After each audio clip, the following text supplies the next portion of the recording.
What's up, everyone? I'm Jonathan Floyd. This is Logan Russell. Welcome to the Stories to Tell podcast. We're grateful to you for joining us or for watching this whenever and wherever you are tuning in.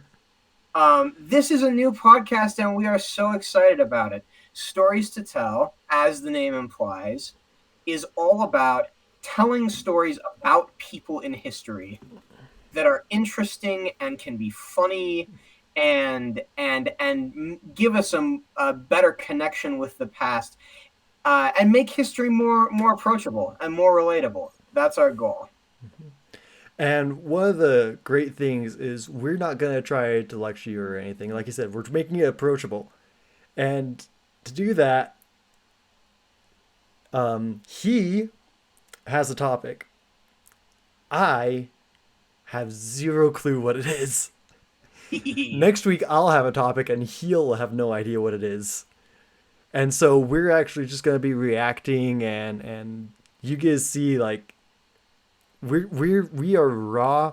We are more or less unfiltered. I mean, there are certain places we don't go, but We'll try to keep it light. I mean, obviously history is not always sunshine and rainbows, but you know, even as we handle heavy topics, we're going to try and keep it light and approachable and family friendly. We're here to tell stories. We're not here to be your history professor. But with that, what do you think? Should we get started on our first story? well, okay. Tell me a story.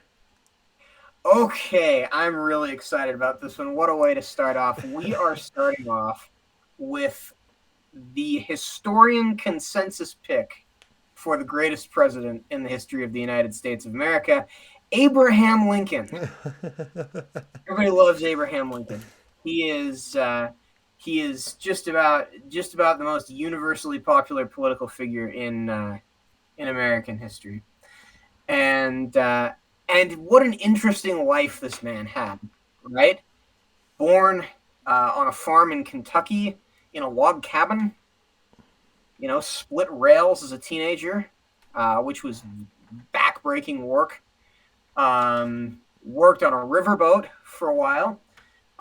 Practiced law. He was a country attorney, and got into politics eventually as well, and served in the military. He was a captain in the Illinois militia during the Black Hawk Wars.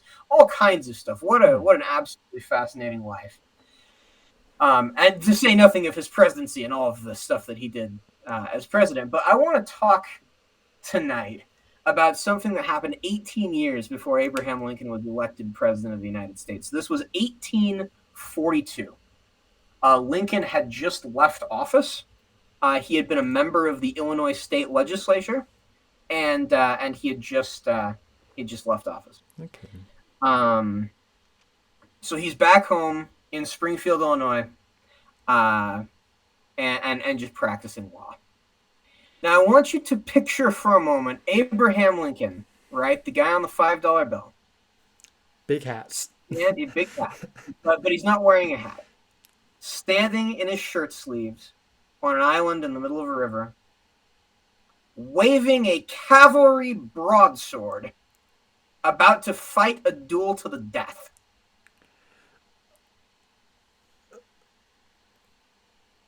What do you think of that? I have many questions, but the most pressing one. No, this is not from Abraham Lincoln Vampire Slayer.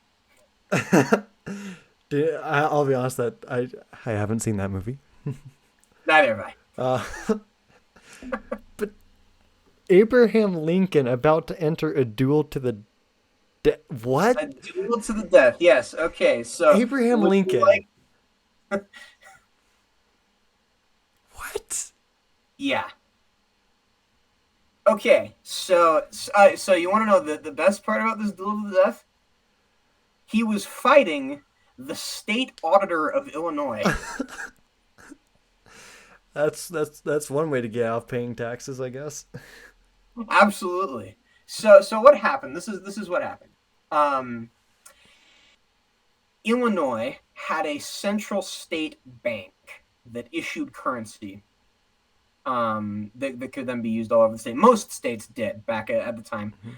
And even regional banks sometimes would issue their own currency. Um, Yeah. but in August of 1842, the State Bank of Illinois went bankrupt. It literally ran out of money. And so the result was that all of the banknotes of the state bank became worthless. Like they were just useless pieces of paper. And this was a Okay. problem, right? Well, Um, yeah, if your money, I mean, that's literally called an economic crash. That is like that's literally the start of the downfall of society. yeah, it was bad. It was real bad. I mean, people, were being paid, right? This was, they're getting their salary in these banknotes from the Illinois State Bank that all of a sudden are completely worthless. Um, so the state auditor was a man named James Shields. He was a Democrat, so he and Lincoln were from opposite parties. Lincoln was a Whig, which was kind of the forerunner to what we think of as the Republican Party, and that's an oversimplification, but the Republican Party kind of grew out of the dead Whig Party eventually. Um, but at the time, Lincoln was a Whig, and Shields was from the rival party, and he supported the decision to shut the bank down and just kind of make everybody cut their losses. Right? He Yeah. thought that was the way to go, and that ticked Lincoln off. Lincoln was like, no, people are being paid with this money. I'm being paid with this money, right? Like this is, a lot of my money is in these Yeah. banknotes, and all of a sudden it's useless. Like, what do you expect us to do? You Like, can't do this. oh no, shoot! I just lost my entire life savings. Oh well. Yeah, No, pretty much. that's not gonna fly. No, it's not going to fly. And so, um, the the Lincoln lived in Springfield, Illinois, which is in Sangamon County, and the Sangamon County Journal was a local newspaper. So Lincoln started writing letters to the editor of the Sangamon County Journal um, under the pen name Rebecca. So he just signed these letters Rebecca, and in these letters he He must have had really good handwriting, man. right, yeah, I don't know, yeah, he passed it off as a girl's hand. I don't know how he pulled that off because I could not. Oh, But if that was me, they'd be like, "There's no way this is a girl." yeah, no, they'd see right through it. I mean, he's not the only one to do that, right? Ben Franklin famously wrote, as every National Treasure fan knows, wrote the Silence Dogood letters, right? Pretending to be a widow. Um, but anyway, Lincoln starts writing these letters to the Sangamon County Journal, and he's just raking this guy James Shields over the coals, just really ripping him, and not just attacking the bank thing. He starts getting really personal. He accuses Shields of being a playboy, and and committing all of these kind of personal indiscretions, right? And he's really really laying into this guy Shields, which doesn't really sound like Lincoln, right? Like this should be evidence of how mad he was. Yeah, I mean, you think about Lincoln, you think about Honest Abe, but I guess does kind of play into it. I mean, he's gonna be honest. He's telling it like he sees it. Um, so at the time, um, Lincoln was kind of on again, off again, with a girl named Mary Todd. You may know her as Mary Todd Lincoln because she eventually married him and became the first lady of the United States. Um, at the time, they had been engaged previously and had broken it off, and now they're back Hmm. together. This is round two, and so That Lincoln goes to Mary. Yeah, I don't know how that happened. There's more to that it's story. like We may have to. I was dating you, married, engaged. You know what? I don't think it works. You know, on second thought, I believe there is more to the story as far as why they called off the marriage. Maybe her family had something to do with it, or something like that. I'm not entirely sure.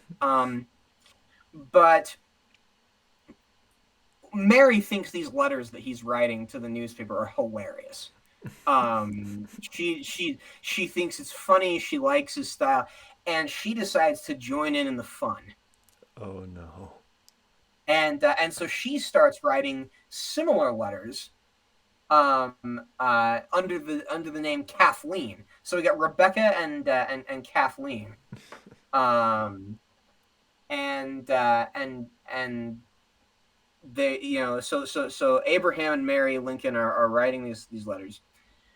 So Shields is ticked off, right? Now he's got two anonymous people, writing letters to the Sangamon County Journal attacking him, and he's ticked. So he goes to the editor of the newspaper, a guy by the name of Simeon Francis, and says, "Who's writing these letters? Who is it really?" And Francis, just immediately tells him that it's Lincoln. Which, I mean, come on, homie, like be a bro, you know? It's like he was anonymous for a reason. It's like, man, I think it's hilarious that even though he was writing as in a pen name, right? Rebecca Francis knew who he was because they were friends. I don't think they were friends anymore after this. I don't think so either. Friends don't sell friends out to rival politicians. Remember that. Well, I mean, I'd betray you for a Cheez-It. I'm gonna be honest. Well, Cheez-Its are good. I can forgive that. um, so Shields finds out that Lincoln is behind these letters. And he demands that Lincoln retract the letters, right? Step Lincoln one. says no. Step one. The challenge. Demand satisfaction. If they apologize, no need for further action. Yeah, right. Exactly. Yes. Lincoln wouldn't apologize. And so Shields says, "Okay, we're gonna fight a duel. I will have satisfaction, right? Smack. I don't know." And dueling was actually not legal in Illinois. Was in Jersey though. Yeah, yes, as Alexander Hamilton found out. I don't know if it was by 1842. A lot of states had banned dueling by that point. Illinois was one of them. Missouri was not. And Springfield, Illinois, is not that far away from Missouri. It's in the kind of the southwestern part of Illinois.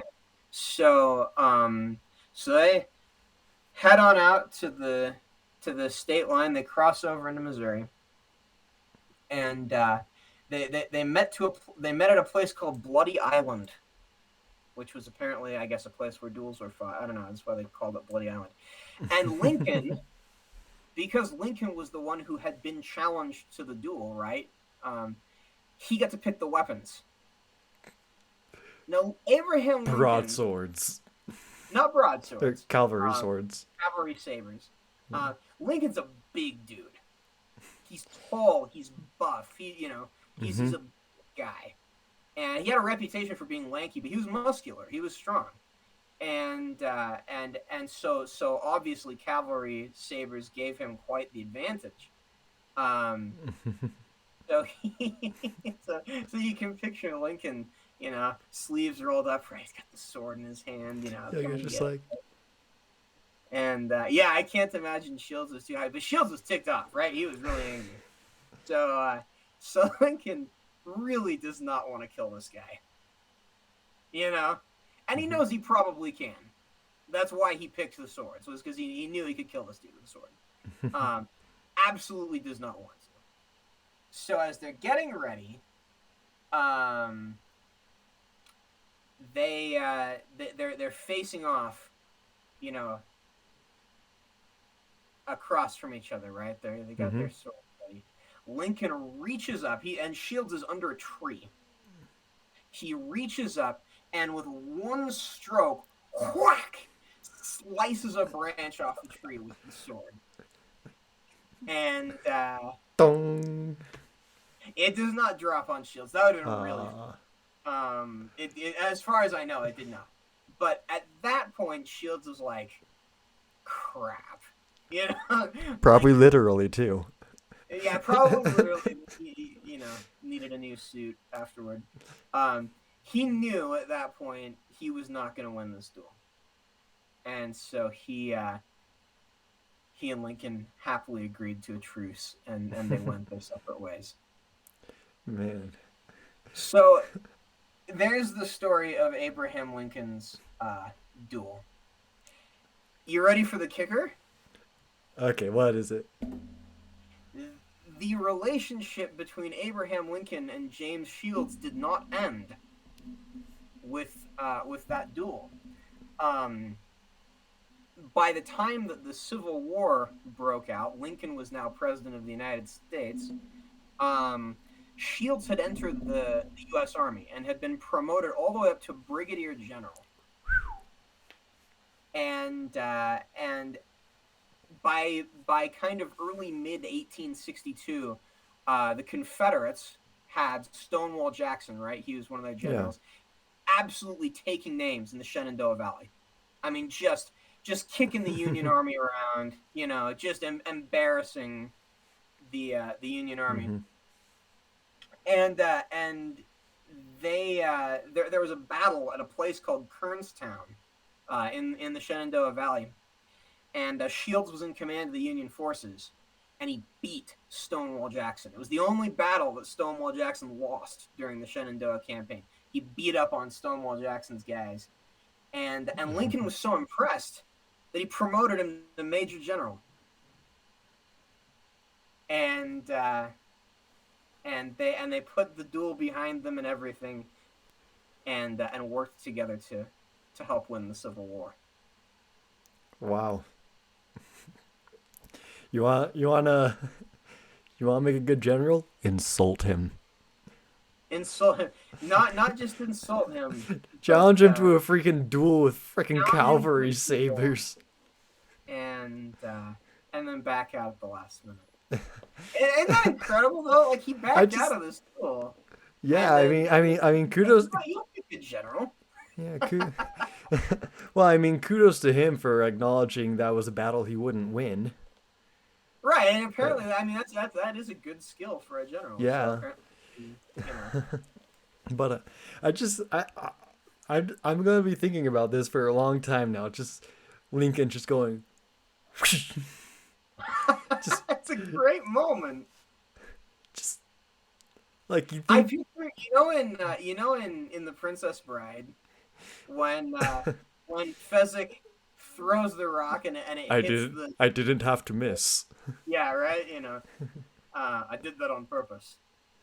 That's what Lincoln did. That's what that was. Man. I don't have to miss. He's like, you see that branch? That could have very easily been your neck. Yeah, exactly. I mean, how terrifying would that be? So I mean, to be completely honest, I wouldn't even make it to the duel site in the first place. you'd be like, "Nah, I'm not fighting this guy. Nah, You can write all the letters you want." I'd be like, I'm a full half a foot shorter than this guy. It's like, Right. it's like his arms are the size of my thighs. Yeah. No, you don't. You don't want to do that. Man. So, a couple of other funny facts about Lincoln, really quick. Okay. They just kind of I like. Um, Lincoln, in the 1856 election, um, supported. Let's see. Hold on. Sorry. Lincoln uh, was hoping for a presidential appointment, to this specific executive branch office that he really wanted. He had been serving in the House of Representatives. Rather, the 1848 election. Sorry, that's the election I was trying to think of. It's okay, folks. We're only human. I know, yeah. I'm trying to keep everything straight. Lincoln supported Zachary Taylor. He was the Whig candidate, and he won. He was elected president. And Lincoln was hoping that Taylor would make him the commissioner of the General Land Office, which is a very important position, handling the distribution of government land and things like that. And he didn't get the job. So as a consolation, President Taylor offered to appoint him governor of Oregon, which was a territory at the time, so the president could appoint the governor. So Abraham Lincoln very nearly became the governor of Oregon. I'm like, those two don't seem of equal value. Well, and it kind of seems like weird to think of Lincoln like history could have been completely different if Yeah, Lincoln had taken that job. because if he had that job, who's to say that he would have ran for president or anything like Uh, that? I mean, the only thing that made him prominent enough to run for president was was that he lost the Senate race in 1858 to Stephen Douglas, right? But Mm-hmm. his speeches, right, his debates were so Yeah. popular and generated such a Mm-hmm. stir that he was able to run for president. Yeah. I mean, they were so intense, so passionate. It's like they literally inspired an event in modern day high school debate called Lincoln Douglas. I have one of my cousins, one of my many cousins, One of the many. and it's only getting bigger. Let me tell you, it's only getting bigger. I'm glad it's not getting smaller. Let me just put it that way. But one of my cousins did Lincoln Douglas debates, and they can get pretty intense. Yeah, Lincoln and Douglas's actual debates Mm-hmm. were amazing. They were masterpieces.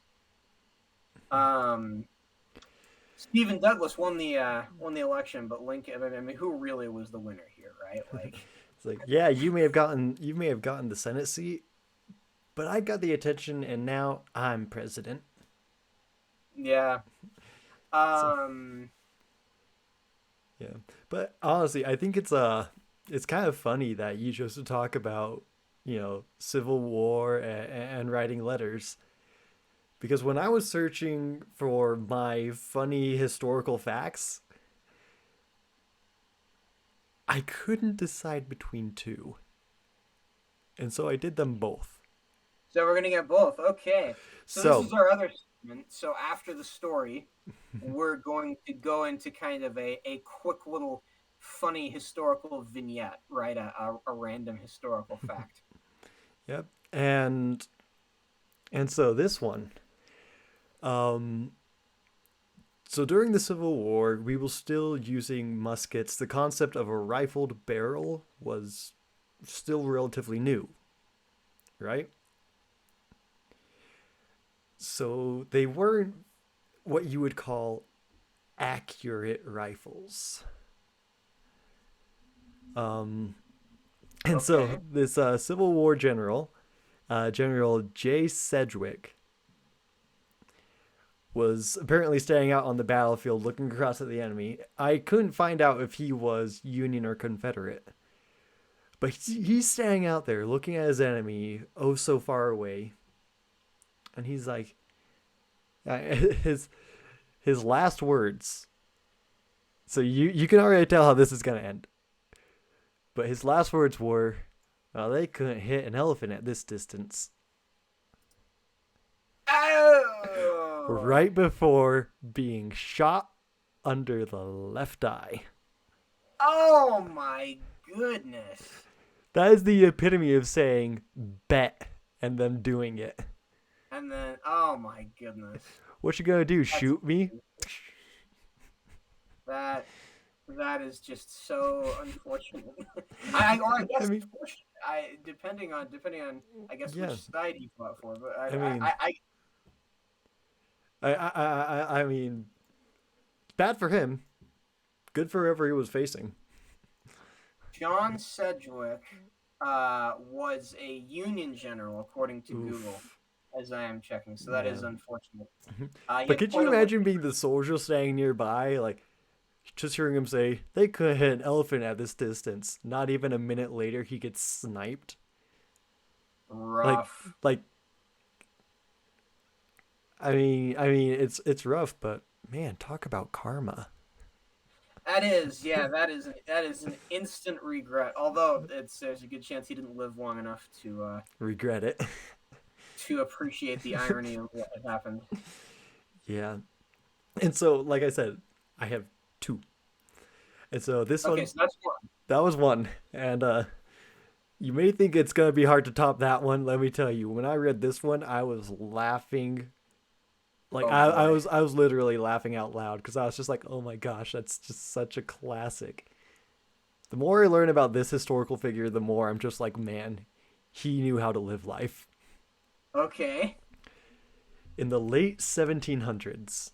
So imagine this. It is I think it's in the middle of the 100 Years War, right? Something like that. Hmm. And so France and England, they're fighting. In England, in London, a letter appeared in one of its major papers about a complaint about England being forced to take French prisoners, the deported French prisoners. They're like, "Hey, we didn't even capture these guys.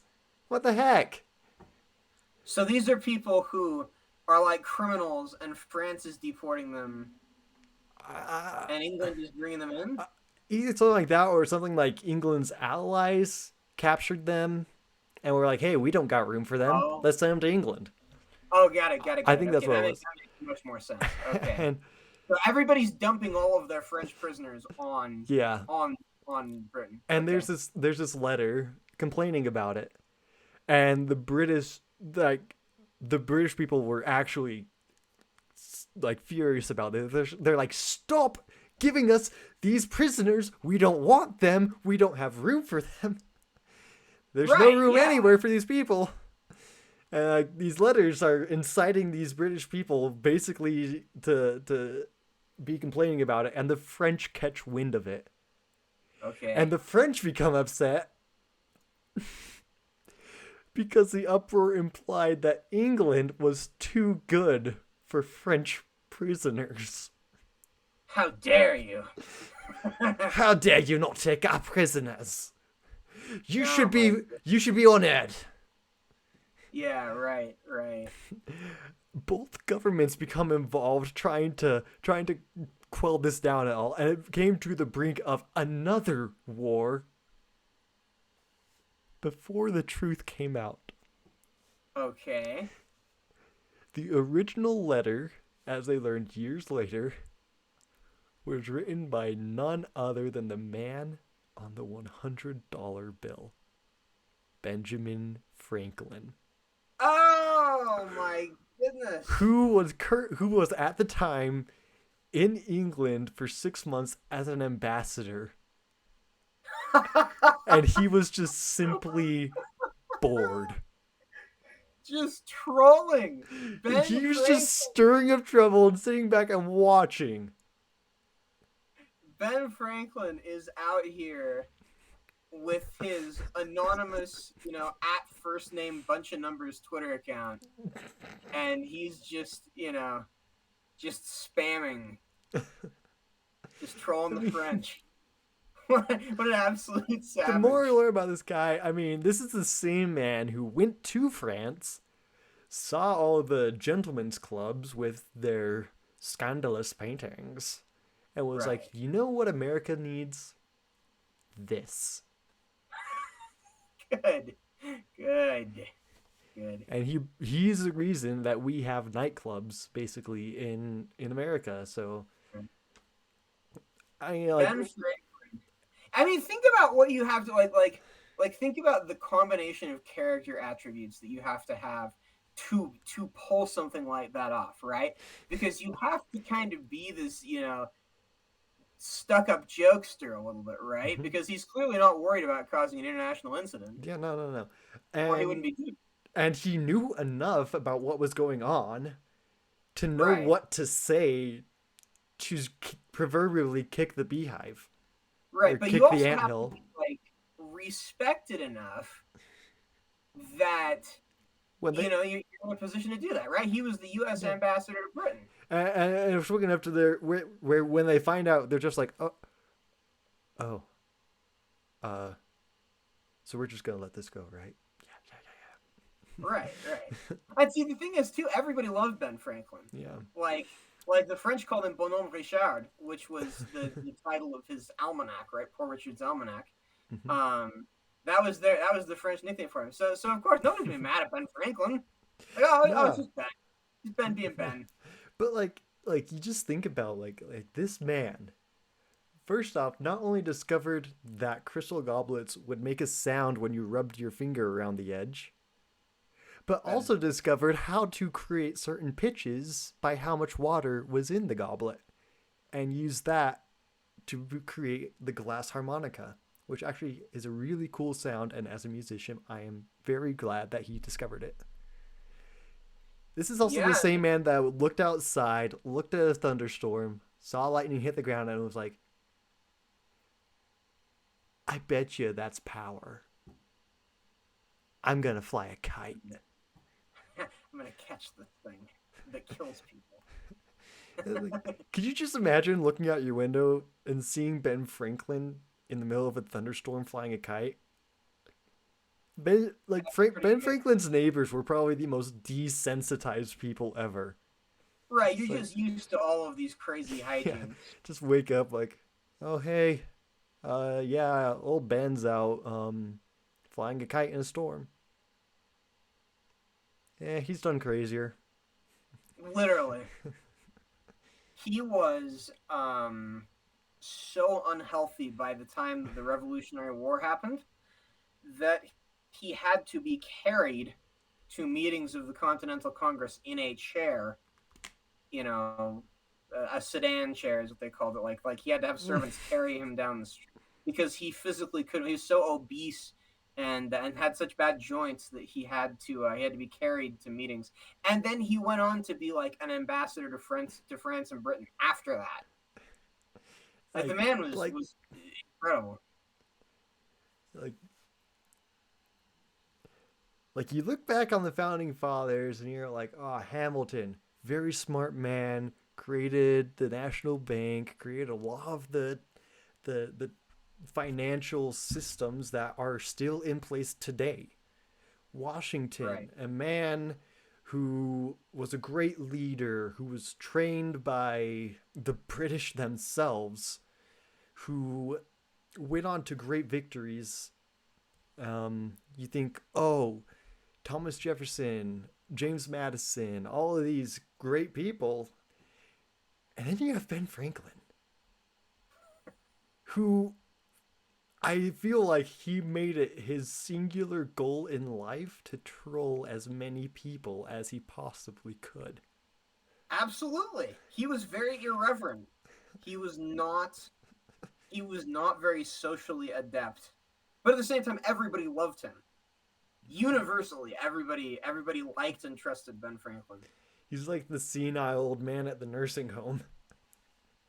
Except like Except that senile old man can also have very coherent discussions about modern politics. one of the most capable statesmen of his generation. He was just also just a little bit nuts. I mean, the best people are. One of the best people really are. Well, I think that wraps us up, doesn't it? Yeah, that should be all we have for tonight. So it looks like next week it will be my turn with the topic, Yes. and I'm glad I have a week to prepare. uh, but and then you get the little interesting factoid, right? Yeah, absolutely. Well, Should be a lot of fun. well, man, it was awesome to have this time to talk history with you. To whoever is out there listening, I'm looking at our stats. We have a singular viewer. Woo! That's actually outstanding. That is, Um, that is. And so, like I said, so we try to stream every Wednesday at 9 Mountain Daylight Time. So if you don't know what that is, we're in Utah. If you're towards the East Coast, it's later. If you're towards the West Coast, it's earlier. Well put. Check your local listings. Twitch also does automatically adjust the times to your time zone. We also will be posting this on YouTube. Also, follow us on Twitter. And follow us on Twitter. Our Twitter, as you can see, I have a very specific limit on words I can speak properly per day, and I just hit that. That was the end. It's over. It's a good thing the podcast is over. Yeah, but our Twitter.